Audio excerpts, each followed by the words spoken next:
So today, hi, I'm Elizabeth Somboon, and I am the owner of the couples coaching course called Happy and Grubby. I'm blown away, humbled, just shocked, blown away. So I've undergone the process to be mentored to be the best coach that I can possibly be.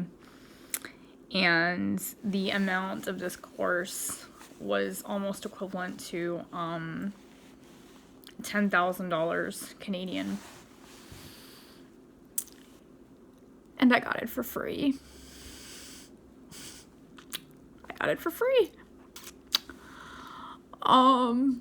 Just by showing up.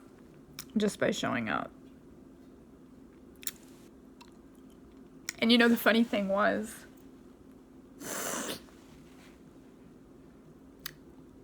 Brandon was willing to risk us being $11,000 in debt if it didn't work. $11,000 in debt.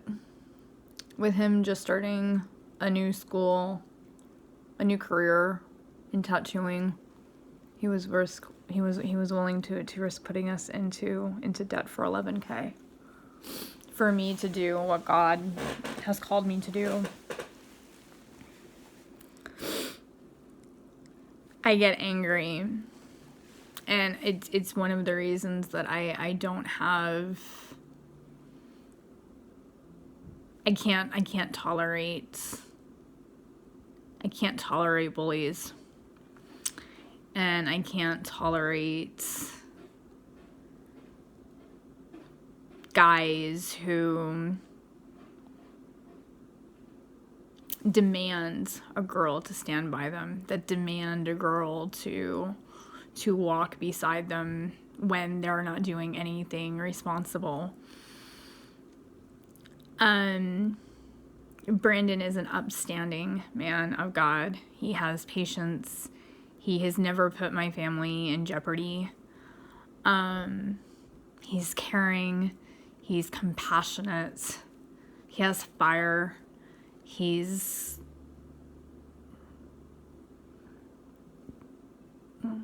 do anything for me. He would do anything for me.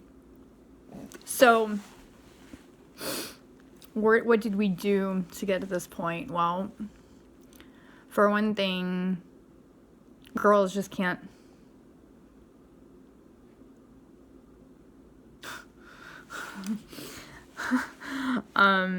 My husband's actually texting me as I do the video, so I'm sorry, but I can't deal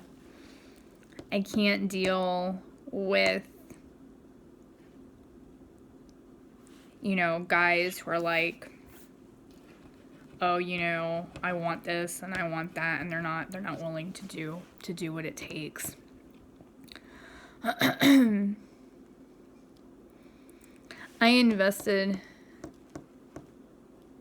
Ryan and I invested in his dream of tattooing 7 years ago. And I told him, I said, you know what? I said, this is going to come to pass when it's meant to. Just started doing the course. After he supported me doing a surrogacy because he wanted a good wedding. And because I did surrogacy, I was able to throw an awesome wedding. Weddings up here are not cheap. It's about $500 just to do it at the courthouse. And it was a compromise because his parents wanted us to do a Laos wedding. And he said, absolutely not. That goes against my beliefs. And he said, okay, we've got to figure something out because, you know, biblically we need to be married. And, you know, this isn't, you know, this can't go on forever because he's like, you know, I love you and we want the best for what God has for us. So I undertook a very risky procedure. I undertook surrogacy. I ended up getting cholestasis.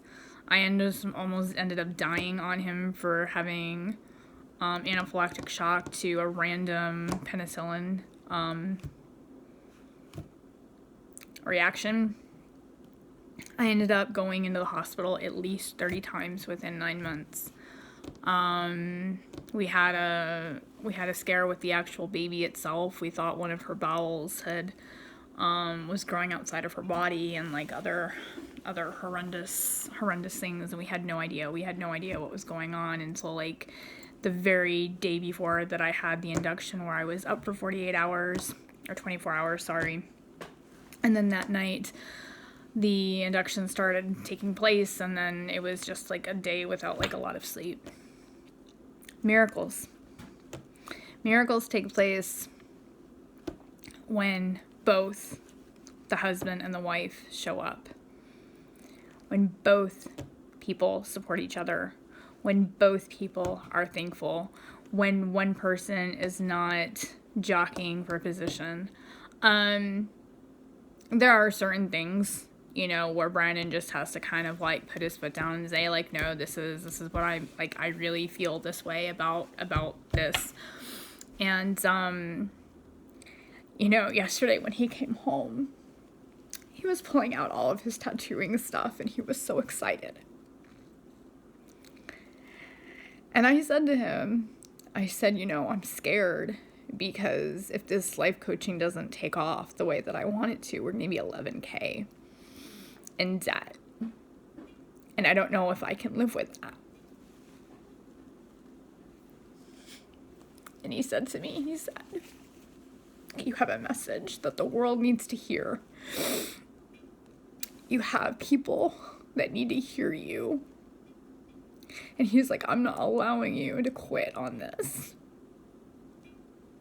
I said, okay. So if we're $11,000 in debt, I guess we'll just figure it out together.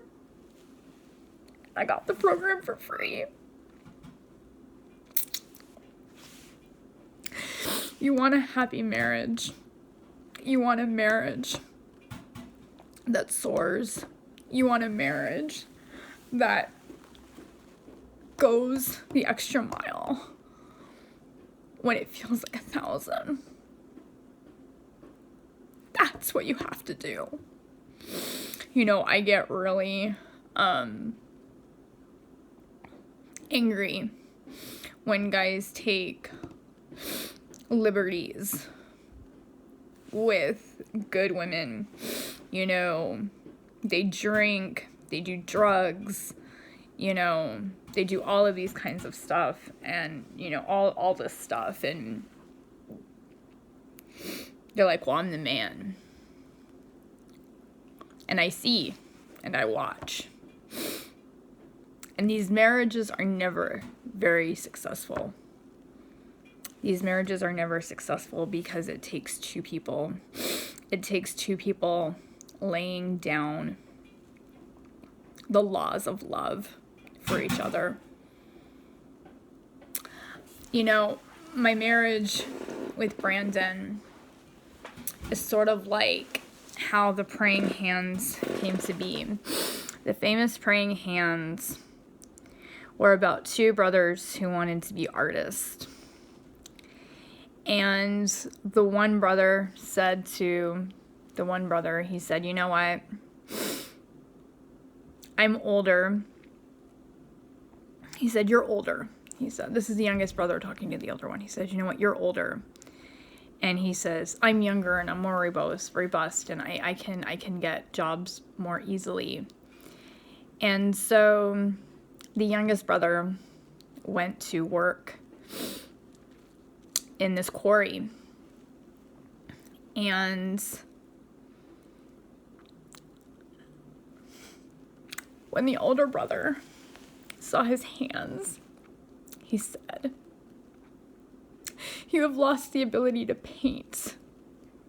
Because after a week of being in the quarry, his hands were just useless for the agility and the preciseness that painting and crafting and molding and shaping stuff happened.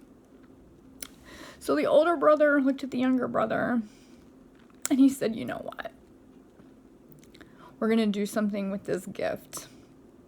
And that is how the praying hands came into the existence. Because of love. It was the sacrifice of love. As Christ sacrificed his love for us on the cross? What are you willing to do? What are you thankful for?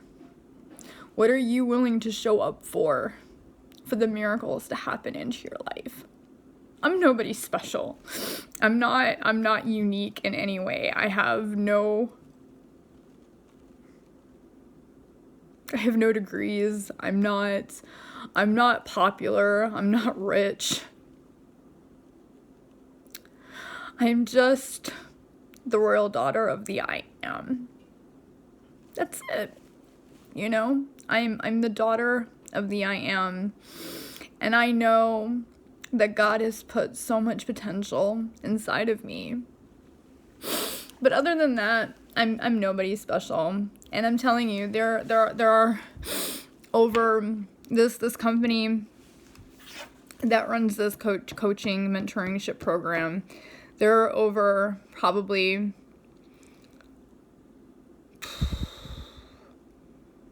100,000 women that sign up for this. Like this is like massive. It's worldwide. I am the first person, to ever, in 10 years of being in business, to ever get a scholarship.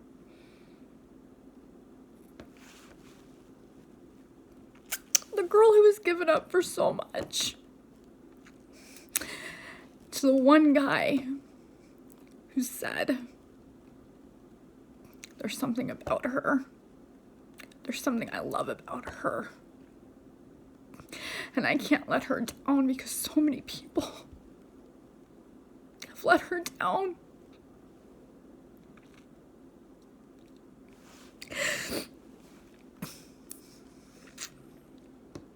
My parents took my kids away for no reason.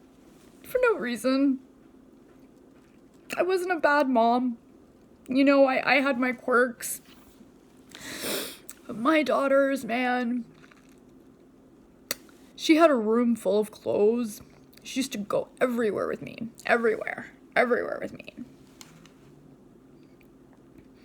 And I probably did do some stupid stuff as a young mom. I'm not gonna, like, nothing neglectful, but just like things that I'm like, wow, I shouldn't have done that. But nothing that I would say, you know, would result in that. Then I was sold out for sex at a young age at 3. And then the family that got me afterwards said, you know what, this is too much for us.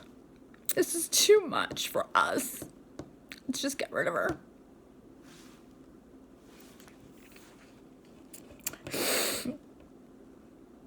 Let's just get rid of her.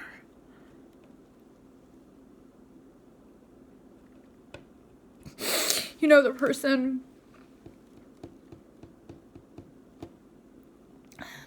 two people that have always believed in me was my best friend and her mom.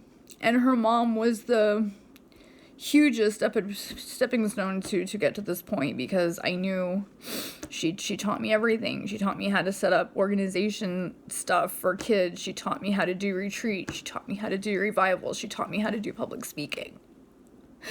And all in 1 year,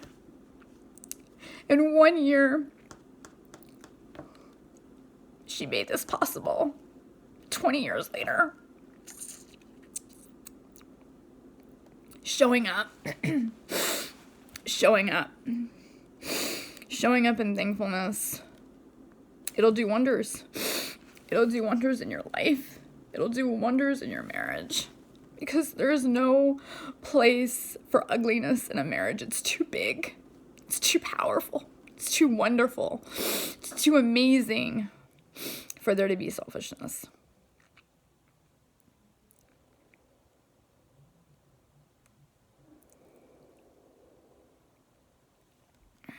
Brandon gets it. You know, you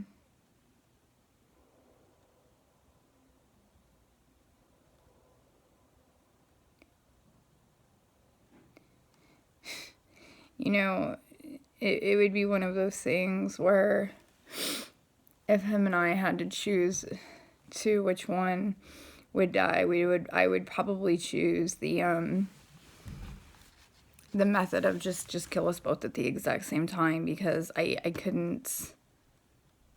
We would both be jumping in first just to save the other person, and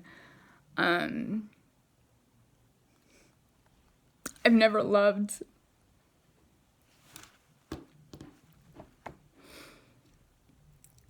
It's a miracle that I've gotten to love like this twice in a lifetime, and I'm thankful for that, because not too many people get that.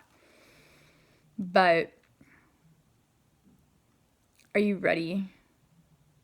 Are you willing to open up that door of opportunity to love? To really, really, really, really love, to where you don't see the messiness, you don't see the hurt, you don't see the quirks anymore, you just see the soul of your spouse.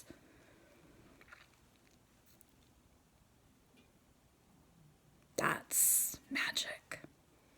That's where miracles happen. That's where God says, yes, I can use them. They have my heart. They've got my soul. They're willing. That's where magic happens. That's what God was talking about when he looked at David and said, see, he's a man after my own heart. They're a couple driven for change.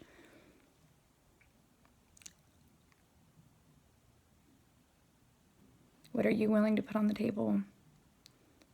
If your spouse really wanted to do something and it cost you everything, even caused you to go into debt, almost $20,000 in debt, would you say, yes, go for it, I see you?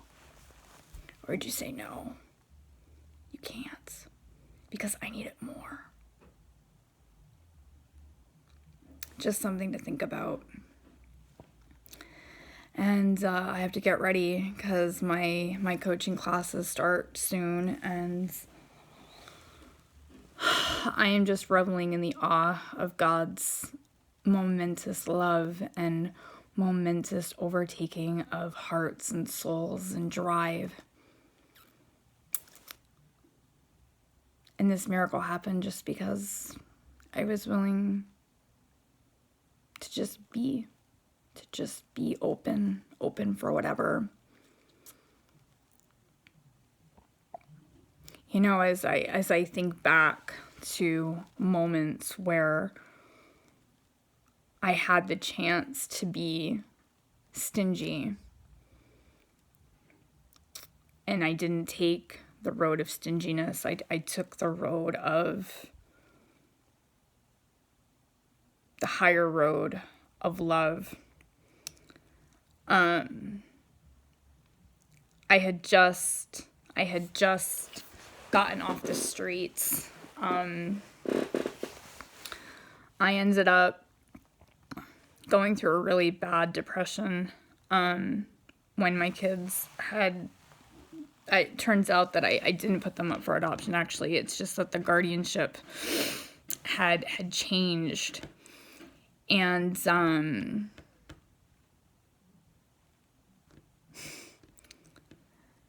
I had just gotten off the streets, and I was staying inside a closet.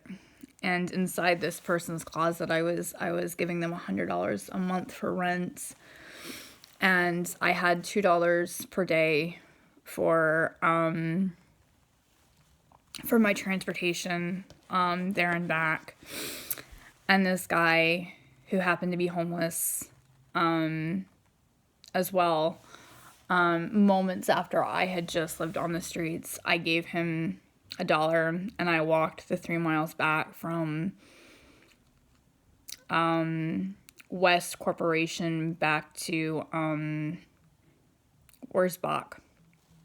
very close to Orsbach Road. And I think about these moments when I gave it my best. And I did that for a couple of days. And then I didn't see him again. I remember this time I was traveling from Job Corps to Florida on the bus, and this woman was just sleeping on just like on the bare floor, and I bought her a sandwich and left her my pillow when she was sleeping. She didn't even know that I did it. And when I went to live with my biological mom, I had just gotten my very first pair of brand new name brand shoes. I never had a pair in my entire life growing up. And I had a pair of Nikes, and they were really spiffy. But I knew that her and my family in Oklahoma lived in poverty. And I didn't want them to feel bad. And so I gave them away. To a neighbor that lived close to me in Florida. And I remember in the Philippines, I ended up picking up these girls in my arms that were selling garlic on the streets. And I picked them up and I walked them into the store. I said, buy whatever food you want. And I said, make sure you each get 3 dresses, 1 for each of you.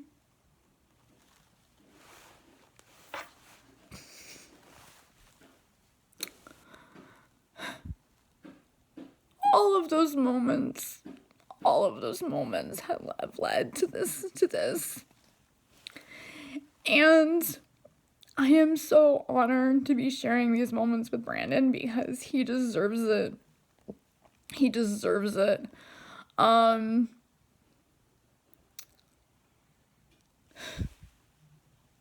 really deserves it. And you want miracles. And you want life. And you want a thriving marriage. But are you willing? Are you willing to step into the fire? I had one of the biggest compliments ever given to me today. She said, one of the girls on the team said to me, she said, you are just a diamond, a very huge, rare diamond that just hasn't been discovered yet. Those words echoed because those were the words that Brandon has been speaking into me since he got with me. You want a good spouse. You want a good marriage. What are the words? What are the words going out of your mouth? What are the thoughts? What are the thoughts that are going out? What are the beliefs in your heart?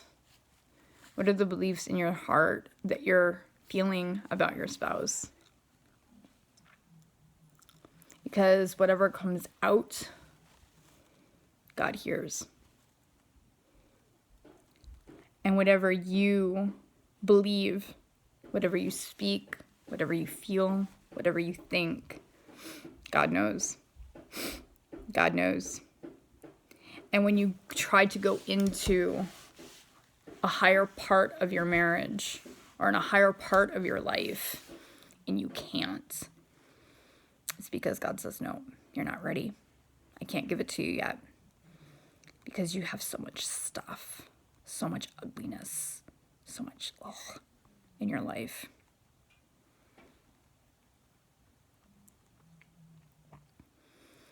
You know, don't be a doubt stepper. You know, don't do this thing of, oh, I'm only going to take one tiny step. No, one tiny step. No. You need to be a faith walker. A walker that walks through the flames. A walker that's not afraid of poverty. A faith walker that's not afraid to admit when they're wrong. You know, I had made a huge mistake with a friend, really good friend. And my intentions were good. But I didn't want to give her the freedom to make a choice because I didn't want to see her hurt and I didn't want to see her in pain. And I openly apologized and I said, you know what, this wasn't a very Christian thing for me to do. This wasn't a very right thing for me to do. And I don't have the right to tell anybody how they live or how they believe. And I apologized to her. 2 days ago, I wrote her and I apologized Sunday. And then this happened. What are you waiting for? Doors are open. Doors are there, but you have to have the keys. And so I encourage you to be thankful, to be thoughtful, to show up, to be appreciative. And that's my tidbit for today. All right, God bless. Bye.